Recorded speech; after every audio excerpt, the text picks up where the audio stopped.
Hi there, welcome to Best of the Backroads. We are here at 10 Sleep Brewery. We did make it, that's what we were shooting for.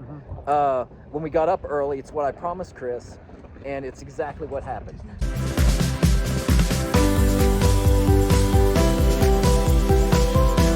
So you may hear music in the background.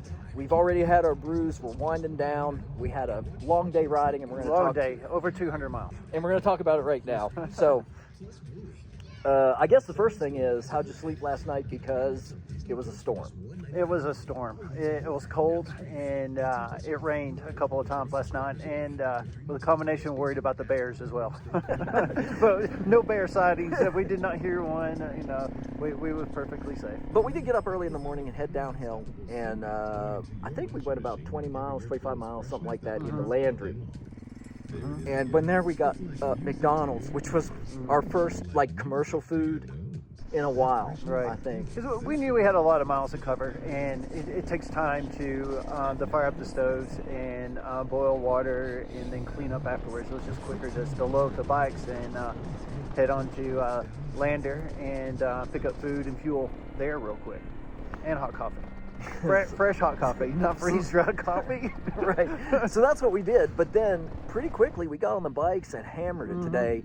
And I will say the tail end of 5 and all of 6 are fast gravel roads. I bet our average speed was 45, Probably. 50 miles an hour. It was way on up there. These were wide gravel roads, and they had speed limit signs that actually said, 50 miles an hour. I kid you not. And it felt weird to have. Didn't it feel weird to have speed limit signs on such a remote roads? Because we saw maybe just a few vehicles. But it was back in the desert, so we came down out of the hills and went back to the desert. And pretty early on, I think we got a wake-up call. We were riding out past the Painted Rocks, and cool. There's a series called, was it the Painted Canyon or the Painted Rainbow Cliffs? Rainbow Cliffs, right? And they're beautiful cliffs and excellent. But we excellent to view, and we didn't go too far past them when Chris said, "Oh, there's a snake." There's a snake. And I'm like, where? Because those of you who know me, snakes are not my friend, but we have a deal. I leave the snakes alone. Yeah. They leave me alone. It's good. And as we're driving out there, you don't just say snake. You say snake left or snake right. Because I'm like, where the hell's the snake? And anyway, the second snake, not the first snake, but the second snake, Chris stops his motorcycle, and I'm like, why are we stopping? Why did we stop, Chris? Because I want to take a picture of it, because the second snake, I was going slow enough to recognize what it was, and it was a rattler. But it didn't move. I mean, it was so cold that morning. It was out on the gravel warming up is what I was doing. So I thought I'd hop off the bike and just take a photo of it. And I stayed back from it, and I was probably 8 foot back, and I would zoom in on my camera, and it stayed real still. I'm like, okay, this is a good little fella. So I stepped into maybe 6 foot, and that's as close as I got, and take another picture. And about that time, I heard one little rattle. And then all of a sudden, it sprang up like a spring. I mean, it was lightning fast. And according to Lepley, I think I was lightning fast on jumping. Chris moved the fastest I'd seen him move in a long time. I don't know that I've ever seen him move fast. Unfortunately, I don't have that on camera, but I do have where where Chris was doing his best Steve Irwin impression, taking pictures of the snake. I think it was one of, we saw 5 or 6 snakes. Yeah, there were several varying sizes. And again, he would say snake in front, but not tell me where the snake was, as he was riding in front. So I may have hit one at one point in time. He did. And that would ruin my deal with the snakes. So now I'm ultra scared about snakes, but because they owe me one now. But anyway, that wasn't our only interaction with a poisonous substance, or should I say poisonous thing. Poisonous thing, yeah. Yeah, part of the thing you run into out here is we were driving along and there's a sign that says poisonous area. When strobes turn around and go back. And we rode through not one but 2 areas that were poisonous type areas, and these were like wide gravel roads, 20-30 foot wide right gravel roads. So these roads are there to support it was a natural gas plant and refineries, I think. And I think that's what these roads are there to support, and we were just kind of using them as tourists. But it is a little odd. We never saw a person at any of these facilities. It was crazy. I mean, back east, you cannot drive through the middle of a refinery. And I swear it felt like we drove the road went right through the middle, building on both sides, not a soul in sight. Doors was open and everything. Yep. It was crazy. Yeah, I think 2 trucks total, but no people. But no people. I was like, well, did they evacuate and forgot to turn on the strobe lights or something? That's exactly what I was thinking. So it's kind of an eerie feeling, but I guess we're alive now, so, we lived, and that's okay. After that, it all kind of ran together. It was so fast today.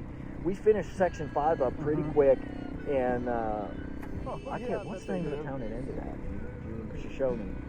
Yeah, Yeah, and we did interact with a few people there. I tell you what, when you run around with enduro bikes with Tennessee tags, the first question everyone asks you, and we've been asked dozens of times, they come up and they're like, "Did you ride those bikes in Tennessee?" And I swear I'm going to lie to them next time. I'm just going to look straight faced and be like, "Yeah, we did." But all the time we're like, "No, we trailed it up here," and we feel like we didn't do good, but. We get asked that all the time is how did you guys get up here? And so many celebrities come up, and there was a guy that talked to us right outside this fuel stop for a little bit. And then, of course, we got on the bikes and headed back out. And again, these roads are 20, 30 feet wide, just gravel and no one anywhere, just snakes. And cattle. There was cattle around every corner. Every up over a crest of a hill. You got to watch out for cattle. And there's manure all over the road. Yeah. As a matter of fact, some of the manure I thought was snakes eventually. I thought it's manure is snakes. Is that snake? Anyway, so we cruised really fast. It was probably the fastest I've ridden enduro on dirt in a long time. Right. And but we were kind of trying to put a big push because honestly I didn't think that the scenery was okay, but where I really liked the scenery toward the end. Toward the end it moved from that high desert look to green. In the valleys were these green grasses, and then there were rocks and red hillsides, red cliffs, and I thought that was pretty. I mean, that was good. And we come down one side, and there was trees on one side of the valley, and then the other side of the valley was just completely bare. I mean, that was bizarre. Yeah, it was, and it's the same valley. The same valley. One side gets sun, I guess, and the other side didn't get enough, and so. But it was kind of neat. I mean, it's got some. The red rocks were really the best feature today for me. I don't know. What did you think the best feature was? I like the red rocks as well. And then the road turned red as well. And that was a little bit slick. Even though it was dry, it was a little bit slick. And when you get that red road, it turns almost into a single lane road. That was the most narrow part of this section 6 today. Yeah, I mean, Section 6, the first 80 miles was fast. And then the last 20 miles was slick red clay and slow. Yeah, go slow. Because it had rained in front of us several times, and we would feel raindrops. Just don't get our variety. And there was clouds always off in the distance. It's so hard to judge distances here because the horizon goes on and on. I mean, when they say big sky country, they're not joking. So this black cloud kind of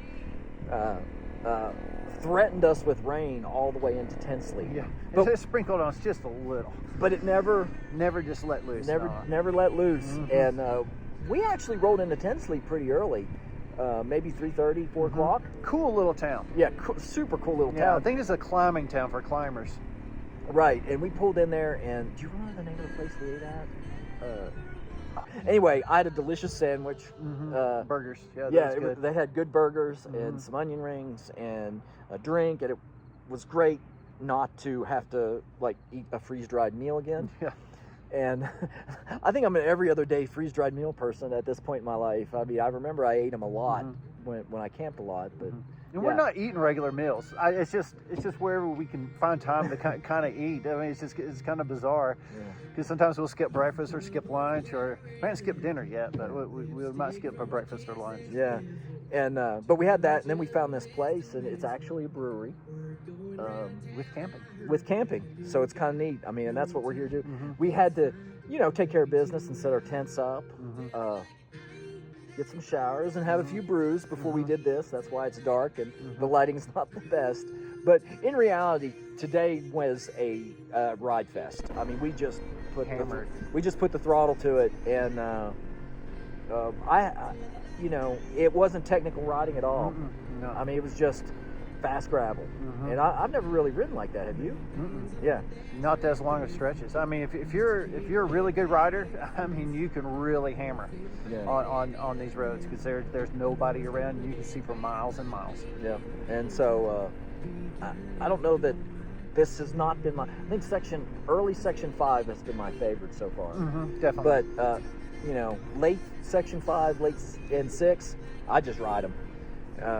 You know, I mean, toward the end of section 6, it gets again. I like the green valleys with the red cliffs in the background. Hillsides but yeah, you know, it's a little different feel out here, and kind of fun. So I guess what do we have to finish up with? Is there anything? Maybe talk about tomorrow a little bit. Okay. What we got in mind for section 7. So we're going to try to complete section 7 tomorrow, and possibly section 8, which is the final section. The final section, but that's going to be a big day. That would be over 200 miles to make it back down to a campground.